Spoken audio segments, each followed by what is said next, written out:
खलीफा चुनने वाले हैं। ये सुनकर हजरत अबू बकर और हजरत उमर फौरन वहां चले गए, जबकि इमाम अली अलैहिस्सलाम नबी सल्लल्लाहु अलैहि वसल्लम के साथ ही रहे, क्योंकि वो आप सल्लल्लाहु अलैहि वसल्लम की तदफीन छोड़कर नहीं जाना चाहते थे। नबी सल्लल्लाहु अलैहि वसल्लम ने फरमाया था कि मुझे अली और मेरे चचा अब्बास ही दफन करें। सिर्फ इमाम अली ही नहीं, हजरत जुबैर, हजरत सलमान फारसी, हजरत मिकदाद, हजरत बिलाल और हजरत साद बिन उबादा भी नबी सल्लल्लाहु अलैहि वसल्लम को छोड़कर नहीं गए। सकीफा बनी सादा पहुंचकर हजरत अबू बकर ने अंसार को कहा कि नबी सल्लल्लाहु अलैहि वसल्लम कुरैश में से थे, तो खलीफा भी कुरैश से ही होना चाहिए। जबकि अंसार हजरत साद बिन उबादा को खलीफा बनाना चाहते थे, लेकिन वो उस वक्त वहां मौजूद नहीं थे। इसके बाद हजरत उमर ने हजरत अबू बकर का हाथ बुलंद किया और लोगों ने इन्हें खलीफा चुन लिया। इमाम अली अलैहिस्सलाम को इस तरह खलीफा चुनना सही नहीं लगा। इसी वजह से इमाम अली अलैहिस्सलाम ने हजरत अबू बकर की बैत नहीं की। सिर्फ इमाम अली ही नहीं, बल्कि हजरत साद बिन उबादा ने भी हजरत अबू बकर की बैत नहीं की।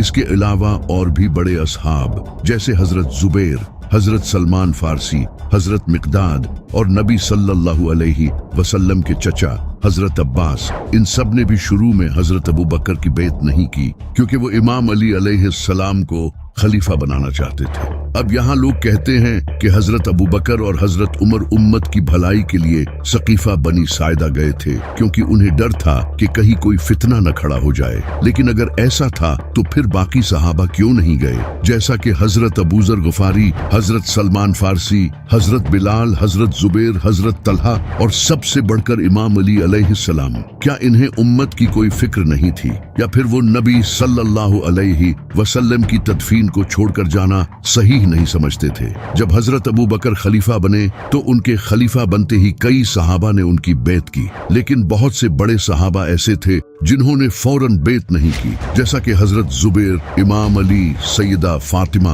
और यहाँ तक कि हजरत साद बिन उबादा रजी अल्लाह तआला अन्हु ने तो सारी जिंदगी न हजरत अबू बकर की बैत की और ना ही हजरत उमर की, बल्कि हजरत उमर के दौरे खिलाफत में वो शहीद हो गए। इमाम अली अलैहिस्सलाम ने भी 6 महीनों तक हजरत अबू बकर की बैत नहीं की, क्योंकि वो इस खिलाफत को सही नहीं समझते थे।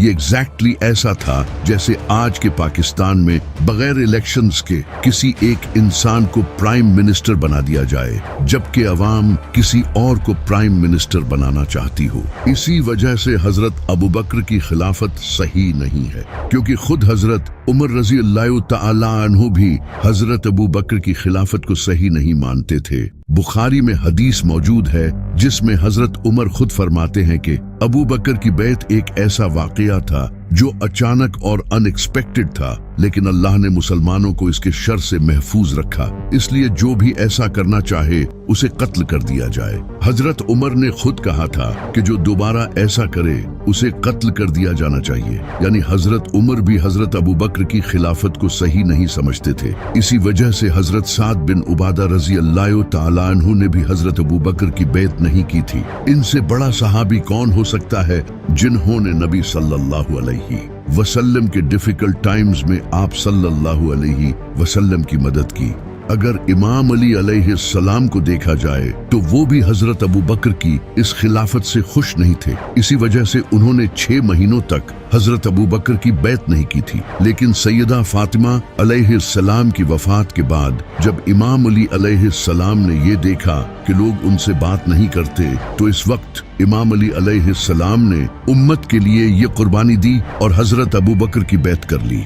कुछ किताबों में लिखा है कि इमाम अली हजरत अबू बकर, उमर और उस्मान के दौरे खिलाफत में उनके अंडर गवर्नर थे, लेकिन इस बात का कोई ऑथेंटिक सोर्स नहीं है। यहाँ तक कि जब इमाम अली अलैहिस्सलाम खलीफा बने तो आपने साफ तौर पर कहा था कि मैं अबू बकर, उमर और उस्मान के तरीकों पर हुकूमत नहीं चलाऊंगा, बल्कि मैं कुरान और नबी सल्लल्लाहु अलैहि वसल्लम की अहादीस के मुताबिक हुकूमत चलाऊंगा। यानी कि वो शेखैन के तरीकों से खुश नहीं थे। इसी तरह उस वक्त भी कई बड़े असहाब जैसे कि हजरत सलमान फारसी, हजरत अबू जर गफारी, हजरत मिकदाद, हजरत जुबैर, हजरत अम्मार इब्न यासिर और मेरी माँ सैयदा फातिमा इमाम अली अलैहिस्सलाम को खलीफा बनाना चाहते थे, क्योंकि आप सल्लल्लाहु अलैहि वसल्लम ने अपनी वफात से कुछ महीने पहले गदीर खुम के मौके पर फरमाया था, जिसका मैं मौला उसका अली मौला।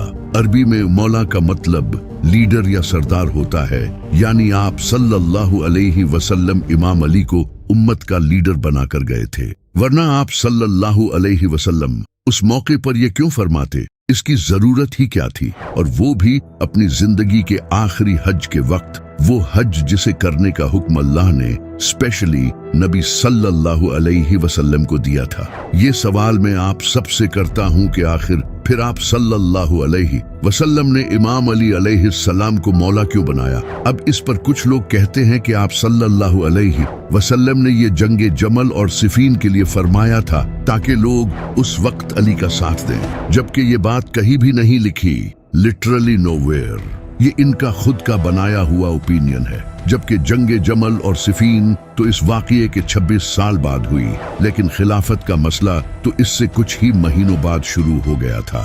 इस पर ये कहते हैं कि अगर नबी सल्लल्लाहु अलैहि वसल्लम को इमाम अली को खलीफा बनाना ही होता तो आप सल्लल्लाहु अलैहि वसल्लम ने मैदान इरफात में जो खुतबा दिया था वही ये फरमा देते, जहां सारे मुसलमान मौजूद थे, जबकि गदीर में तो बहुत कम मुसलमान थे। वैसे भी इससे क्या फर्क पड़ता है कि आप सल्लल्लाहु अलैहि वसल्लम ने ये बात अरफात में कही हो या गदीर में? क्या तुम लोग जगह देखकर बात मानोगे?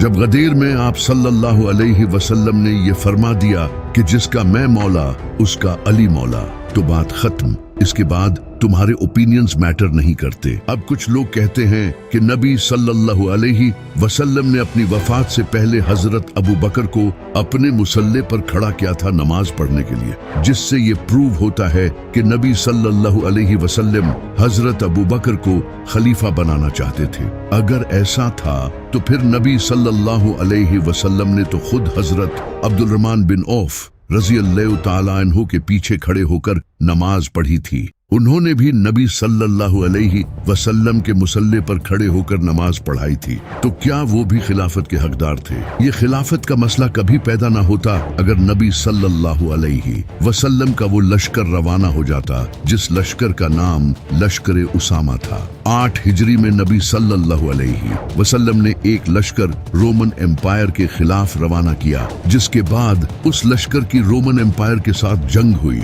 जिस जंग का नाम जंगे मूता है। इस जंग में कई बड़े सहाबा शहीद हो गए, जैसे हजरत ज़ैद बिन हारिसा और हजरत जाफर बिन अबी तालिब। तो नबी सल्लल्लाहु अलैहि वसल्लम ने इनकी शहादत का बदला लेने के लिए एक और लश्कर तैयार किया ताकि रोमन एम्पायर को इसका मुंह तोड़ जवाब दिया जाए। लेकिन यहाँ सबसे शॉकिंग बात ये थी कि इस लश्कर का कमांडर आप सल्लल्लाहु अलैहि वसल्लम ने एक 19 साला नौजवान को बनाया जिसका नाम उसामा बिन ज़ैद था, और आप सल्लल्लाहु अलैहि वसल्लम ने कई सहाबा को हजरत उसामा रज़ी अल्लाह तआला अन्हु के अंडर जाने का हुक्म दिया, जैसे हजरत अबू बकर, हजरत उमर, हजरत उस्मान, सिवाय इमाम अली अलैहिस्सलाम के। अब ये देखकर कई सहाबा नबी सल्लल्लाहु अलैहि वसल्लम के इस फैसले को क्रिटिसाइज करने लगे, क्योंकि हजरत उसामा रज़ी अल्लाह तआला अन्हु एक नौजवान लड़के थे जिनके पास कोई जंगी एक्सपीरियंस भी नहीं था, और कई किताबों में ये भी लिखा है कि इनका रंग काला था, और अरब में तब इन चीजों को नापसंद किया जाता था। जब आप सल्लल्लाहु अलैहि वसल्लम को इसका पता चला तो आप सल्लल्लाहु अलैहि वसल्लम ने सहाबा को कहा कि तुम लोग उसामा की लीडरशिप पर एतराज कर रहे हो, इससे पहले तुमने इसके बाप की लीडरशिप पर भी एतराज किया था, जबकि अल्लाह बेहतर जानता है कि ये भी इसके लायक है और इसका बाप भी। फिर जैसे ही फौज जाने के लिए तैयार हुई, आप सल्लल्लाहु अलैहि वसल्लम की तबीयत खराब हो गई, जिसे देखकर सहाबा ने न जाने का फैसला किया। हालांकि आप सल्लल्लाहु अलैहि वसल्लम इससे सख्त नाराज थे और यहाँ तक फरमा दिया था कि उसामा की फौज को